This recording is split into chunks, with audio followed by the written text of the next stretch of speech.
Jornalista ser cortado pelos jornalistas da esquerda, da Globo, quando falou na possibilidade de Jair Bolsonaro para 2026, o jornalista militante esquerdista da UOL, Reinaldo Azevedo, teve coragem de ameaçar Bolsonaro. É isso mesmo, olhem isso. Vê ali o STF tremendo de medo. Ai, que medo do Trump. Ai, que medinho do Trump. Ai, que susto do Trump. Vou devolver a elegibilidade para o Bolsonaro. Ô, Bolsonaro, se houvesse uma gradação para o impossível, não há, né? Impossível, impossível, vai bem. Tá grávida? Sim, não. É possível? Sim, sim, não. Impossível é impossível. Se é não, é não. A possibilidade tem matizes, a impossibilidade não tem. Né? Impossível, impossível. Né? Atenção, Bolsonaro. Mas se houvesse só prefeitos de raciocínio, como a pressão virá, vocês vão ficar falando do Trump, isso aqui. Aí, meu filho, será ainda pior. Você não aprendeu ainda, né? Que é assim que toca a música. Você não aprendeu ainda que é assim que toca a música. É isso mesmo que nós ouvimos. Infelizmente foi uma clara ameaça. Jair Messias Bolsonaro. Será isso desespero total? Porque Bolsonaro com certeza vai voltar em 2026. O que é impossível para ele, para Deus, nada é impossível. Vale lembrar que Trump também estava inelegível. Diziam que não tinha possibilidade de ele concorrer. E hoje, com vitória, presidente dos Estados Unidos e de uma forma esmagadora na esquerda. Bolsonaro já se manifestou sobre isso e olha o que disse nosso amado presidente Jair Messias Bolsonaro. Especial a proximidade de Trump com Elon Musk. O que vem para nós a partir dessa vitória, presidente? Olha, o Elon Musk sofreu na tua família essa questão da pauta identitária, né? Sexo de filhos, tá? Você nasceu assim, mas você não é dessa forma. O Elon Musk entrou na campanha do Trump. Geralmente os bilionários ou ficam isentos ou apoiam os democratas, que é o pessoal de esquerda, socialista, gente já com espírito de comunismo no meio deles, tá certo? Isso então esse acordar dessa elite bilionária foi muito bem-vinda, porque eles entendem o quê? Olha, como está indo o meu país, não vai dar certo com essa política. Quem é a Kamala? A Kamala, que veio candidata lá, a gente faz comparações, é muito parecida com a Dilma Rousseff. É uma pessoa que tem um discurso raso, aquele discurso de buscar ganhar simpatias de todo mundo, mas de prática, de solução, não tem absolutamente nada. Se não tiver o pessoal trabalhando, produzindo, empreendendo, não tem geração de impostos, não tem Bolsa Família. Eu perguntaria ao pessoal de esquerda, né, quanto vale o Bolsa Família em Cuba, que é um país paupérrimo? Não tem valor nenhum. Ou você trabalha para ganhar um salário mínimo, em média, $25, que dá aí R$160 por mês, 150 aproximadamente, ou você não come. Mas, mesmo você trabalhando, você tem um cartão de supermercado lá. Você pode comprar um número limitado de ovos por mês. Você pode ter uma galinha por mês na tua cesta básica. Ou seja, Cuba era um país próspero. E Fidel Castro tomou o país em 59. Eu tinha 4 anos de idade. Olha como é que está hoje. O nosso país, pode virar Cuba.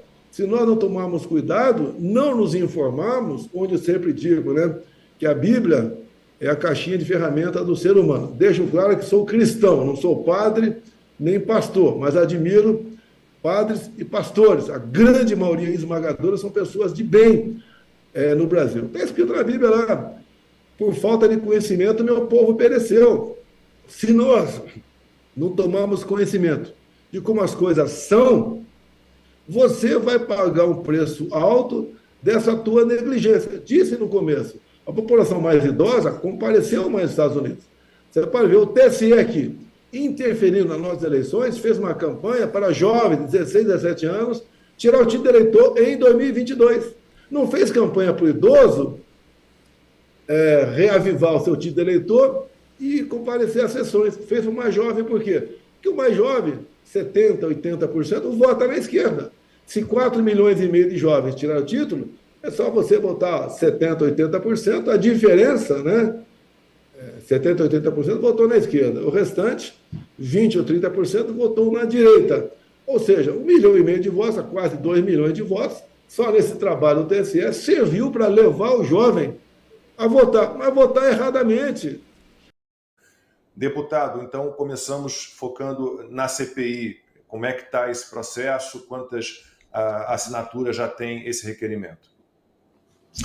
Bom, Lacombe, quando a gente teve a ideia de iniciar um processo da coleta de assinaturas da CPI, nós não tínhamos noção do quão profundo esse buraco ia. A gente achava que era alguma espécie de influência superficial, com um financiamento leve, nada tão assim bruto, né, como a gente está vendo agora ao longo dos dias. Então, a ideia dessa CPI, ela cresceu de uma forma muito rápida. No início, não foi fácil coletar assinaturas, até mesmo porque boa parte do Congresso não conseguia nem entender o que é que nós estávamos explicando, o porquê, qual era o objeto dessa CPI. Mas, graças à internet e à divulgação desses escândalos da interferência da USAID em vários países do mundo, inclusive na questão do jornalismo, na promulgação, na imposição de leis, de criação, fabricação de leis em vários países, muitas pessoas aqui no parlamento estão começando a acordar para a importância dessa CPI. Então ela saiu talvez lá de uma das CPIs que estavam lá no fundo, no critério de prioridades, para ser agora a número 1. Conversas que eu tenho tido, por exemplo, com o Bolsonaro, a percepção dele e do círculo em torno do Bolsonaro, até mesmo o líder da oposição, é uma percepção de que talvez seja a mais importante CPI, porque ela não é uma CPI apenas para desgastar o governo Lula, ela não é uma CPI apenas a liberdade de expressão, ela é uma CPI que vai no cerne daquilo que nós chamamos de sistema. E é isso que eu falo que o Donald Trump acertou em cheio. Durante muito tempo, quando a gente faz os nossos discursos, que a gente tem que lutar contra o sistema, o tal sistema era uma coisa sem forma, sem nome, sem lugar, né? Difícil de identificar. O que a gente está percebendo agora é que o Donald Trump, ele identificou e acertou em cheio no sistema, ou seja, pelo menos a parte de financiamento, daquilo que uns chamam de sistema, outros chamam de deep state, outros chamam até mesmo de matrix, mas identificou-se exatamente ali o núcleo do financiamento de toda essa propagação dessa ideologia, né? Porque se algo tem esses tentáculos tão longos, tão eficientes em todas as áreas do Estado, do governo, de países, alguém tem que estar financiando isso. O dinheiro para isso tem que vir de algum lugar.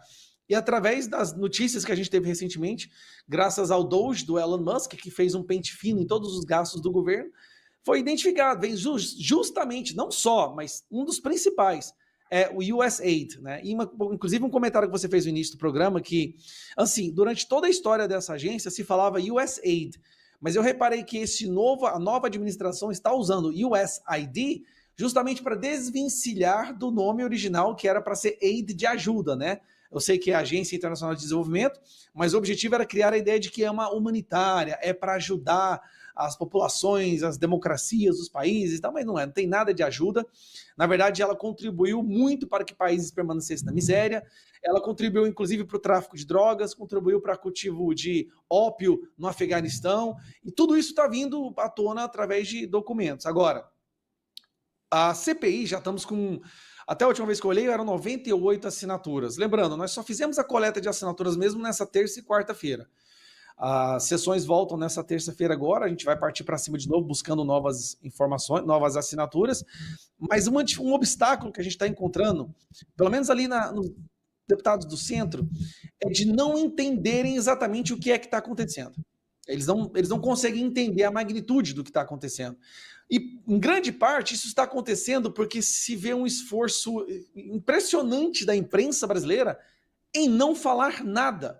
É como se o maior escândalo que já se teve notícia da política americana, ela não fosse repercutida aqui no Brasil de forma alguma. Quando é mencionada, em raros casos, é mencionada sempre de uma forma negativa, como se o malvado Donald Trump e o malvado bilionário do Elon Musk está querendo cortar a ajuda internacional porque eles querem matar as pessoas com AIDS na África, ou os ursos polares. Eles nunca falam dos absurdos, né, de tudo que veio à tona, como a Ana acabou de mencionar, os absurdos de teatro Sésame, não sei aonde, em mudança de sexo, cirurgia de mudança de sexo na Colômbia, história em quadrinhos no Mianmar. Então, não se fala nada sobre isso. Não se fala, por exemplo, sobre o treinamento de jornalistas do mundo inteiro, 707 empresas de jornalismo que eram financiadas pela USAID.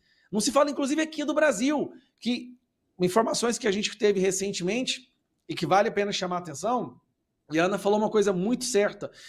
Muito raramente a USAID ela entrava em contato diretamente com o objeto final daquele programa de manipulação política ou ideológica. Esses 2 casos do encontro do TSE com o USAID foram até demais. Na maioria das vezes, não há em nenhuma situação as 2 instituições no mesmo lugar.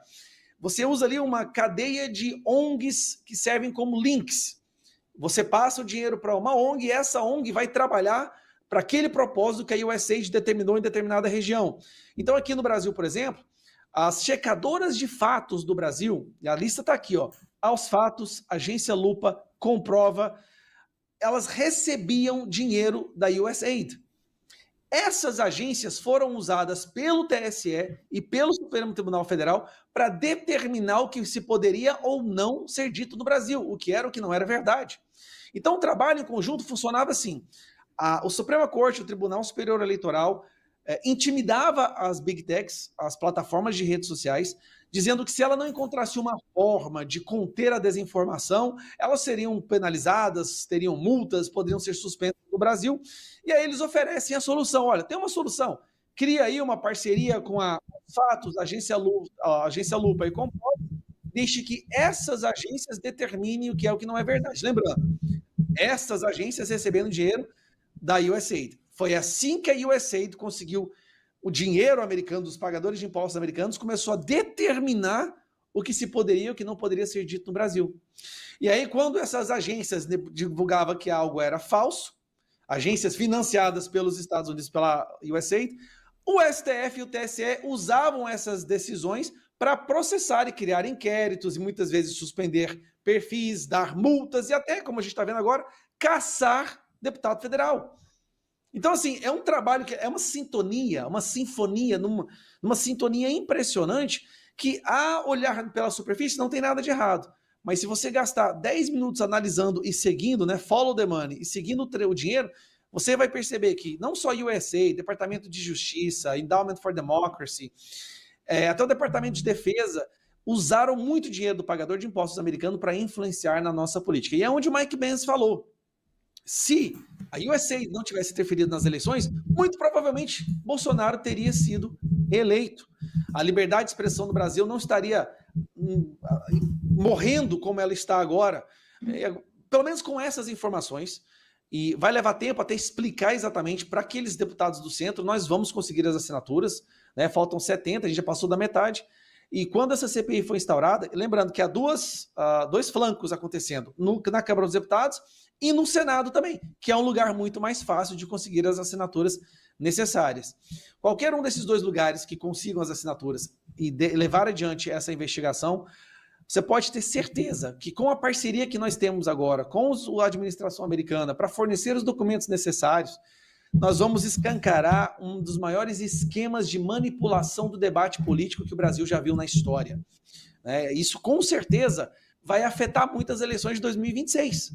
Eu acho muito difícil que, com um escândalo desse vindo à tona, essas investigações acontecendo, em 2026, eles sequer se atrevam a usar dos mesmos subterfúgios, das mesmas ferramentas para manipular o debate político, para censurar, para perseguir, como foi feito em 2022, no qual o resultado levou à vitória, né, do Lula. Então, assim, nós estamos otimistas, vamos buscar agora mais informações, e obviamente é muita coisa, todos os dias, a todo momento, é muita informação que vem à tona.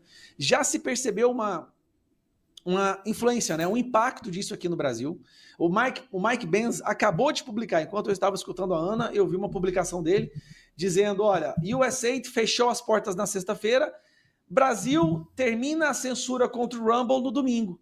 Ele fazendo uma ligação direta, né, olha, vai vir muita coisa da USAID em relação à censura no Brasil, decisões da Suprema Corte Eleitoral e Federal, e parece que o Alexandre de Moraes já está colocando o pé no freio e revertendo algumas decisões ilegais naquela tentativa de apaziguar, né, um pouco a sua situação. Lembrando ainda que a Comissão Interamericana de Direitos Humanos vai estar aqui essa semana, vai ouvir dezenas de pessoas que foram censuradas, entre advogados dos prisioneiros do 8 de janeiro, pessoas comuns, influenciadores, deputados, senadores, que vão contar e relatar os seus casos para essa comissão que vai formar um relatório mostrando como é que está a situação do Brasil. Então, sim, nós estamos vendo pequenas vitórias, possíveis vitórias, ao alcançar das mãos dos nossos dedos nessas semanas e nesses próximos meses.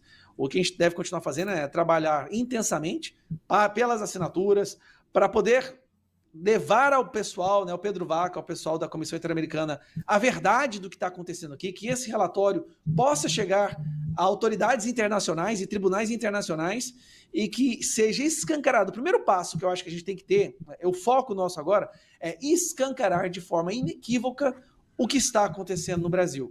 A ditadura, a perseguição, a censura, né, a transformação do Estado em uma máquina de repressão através das instituições que deveriam justamente preservar a democracia e a liberdade de expressão. É uma batalha árdua, mas nós não vamos desistir e eu espero que a gente vença no final.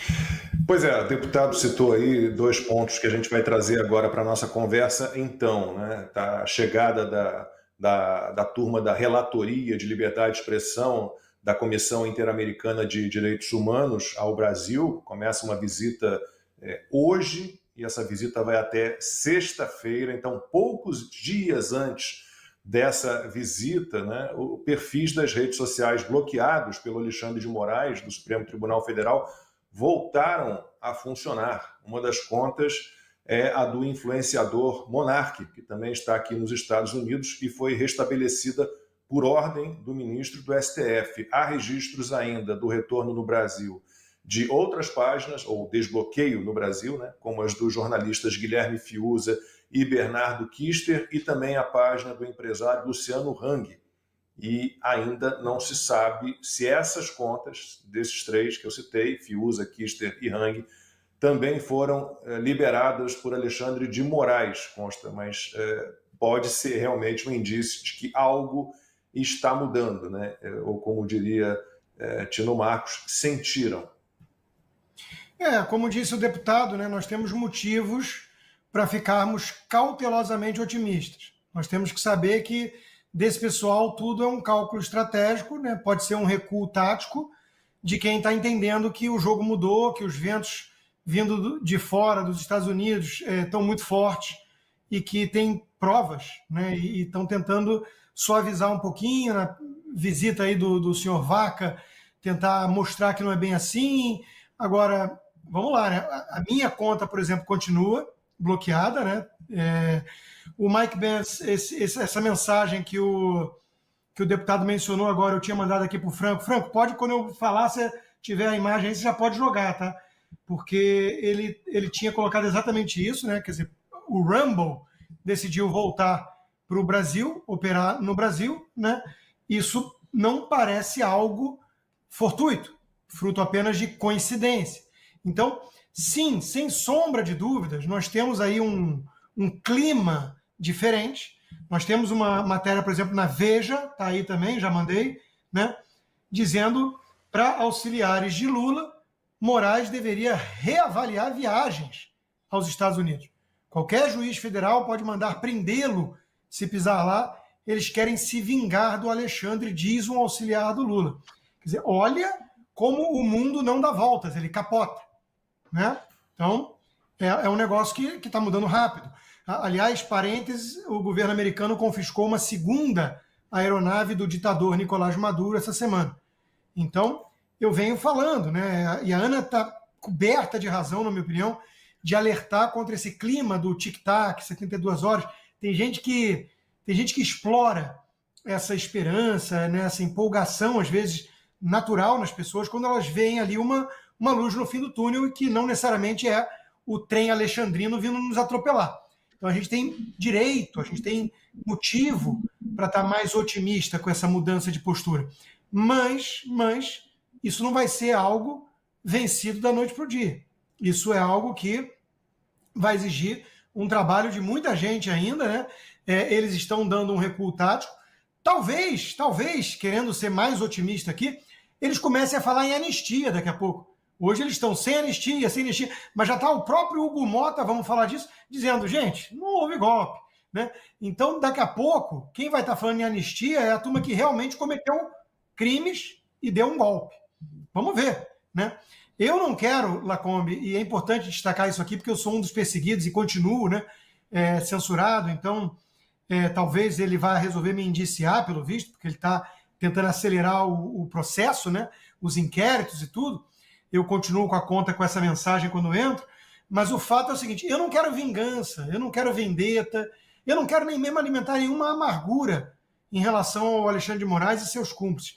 Eu quero o bem do Brasil, a liberdade, a democracia restabelecida, o Lula fora, porque está destruindo uma vez mais o país, e a justiça. É isso que a gente quer. E eu quero sim pacificar o país, dentro das possibilidades.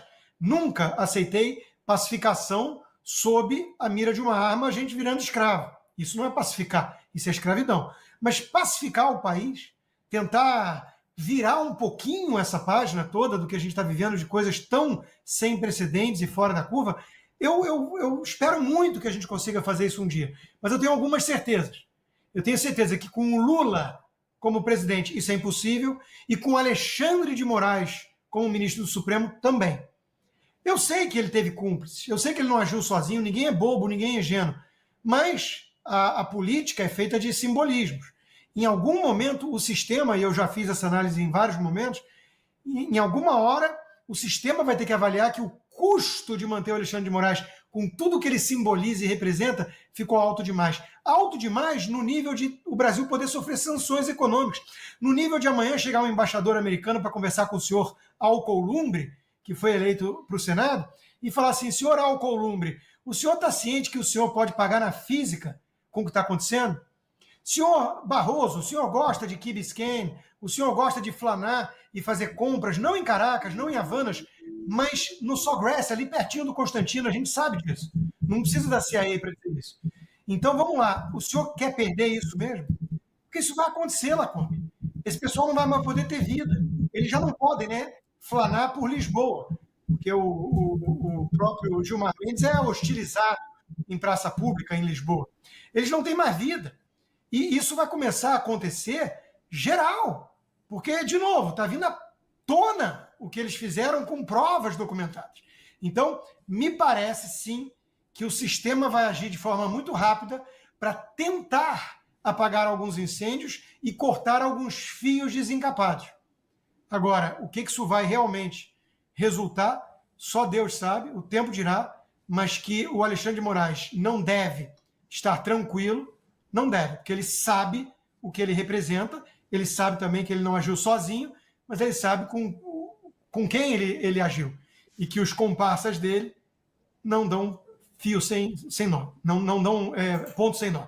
Então, de novo, tempos instigantes, que o Elon Musk e o Donald Trump continuem fazendo o belíssimo trabalho que estão fazendo de limpeza da solidão toda do Deep State e que isso continue respingando no Brasil para ver se os brasileiros acordam e assumem as rédeas do próprio destino, porque, de novo, não podemos ficar dependendo de bala de prata de governo estadunidense. Mensagem no chat do Maurício Fernandes da Silva Stuart. USAID é o Foro de São Paulo com dinheiro. E sobre essa história de anistia, que a turma agora, não, sem anistia, o perfil Livre à Direita escreveu no nosso chat, golpistas da USAID sem anistia. Ana, o Constantino disse que não quer vingança, que não quer saber de vingança, mas tomara que o Elon Musk queira, né? Olha, eu vou pedir para o Franco colocar o print do tweet antigo do Elon Musk, né? É um tweet de agosto, né? 28 de agosto do ano passado, e ele dizendo, um dia, aí marcou, arroba ali do Alexandre, essa foto sua na prisão será real. Marque minhas palavras. É o famoso mark my words.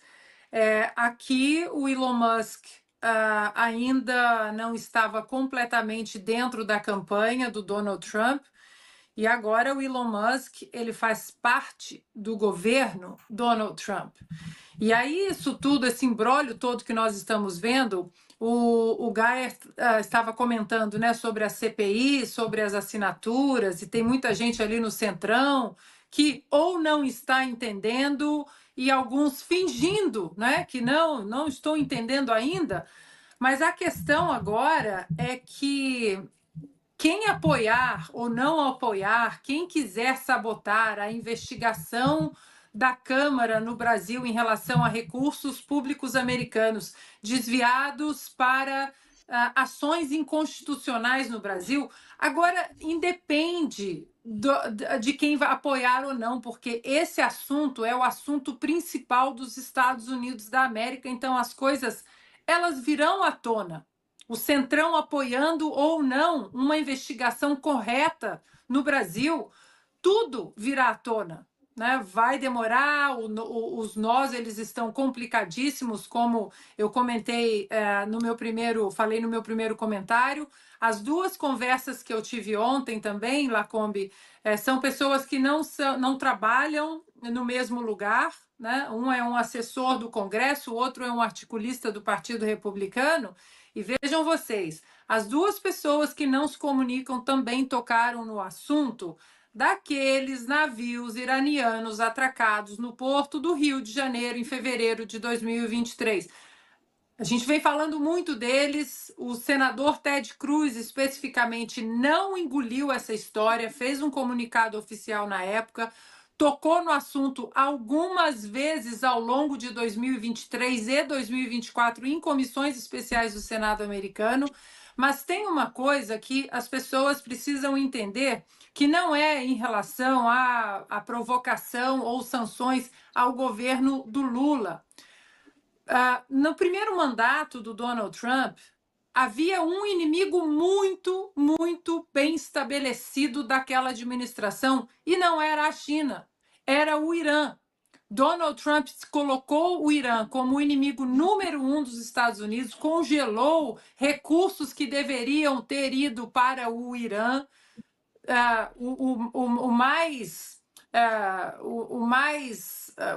O que tinha menor substância era um recurso de 6 milhões de dólares. Assim que Joe Biden voltou para a Casa Branca, ele liberou esses recursos.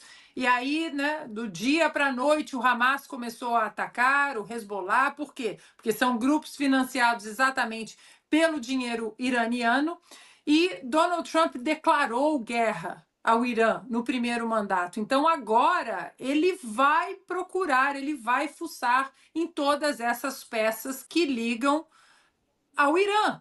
Sejam elas no Brasil, sejam elas no Catar, sejam elas em qualquer lugar do mundo. Muita gente acha que Donald Trump tem assim, né, como o demônio, o dragão, aquela coisa da Guerra Fria, por exemplo, União Soviética, Estados Unidos, que hoje é China e Estados Unidos. Para a administração Donald Trump, é o Irã. Então ele vai fuçar nisso, vocês tenham certeza absoluta.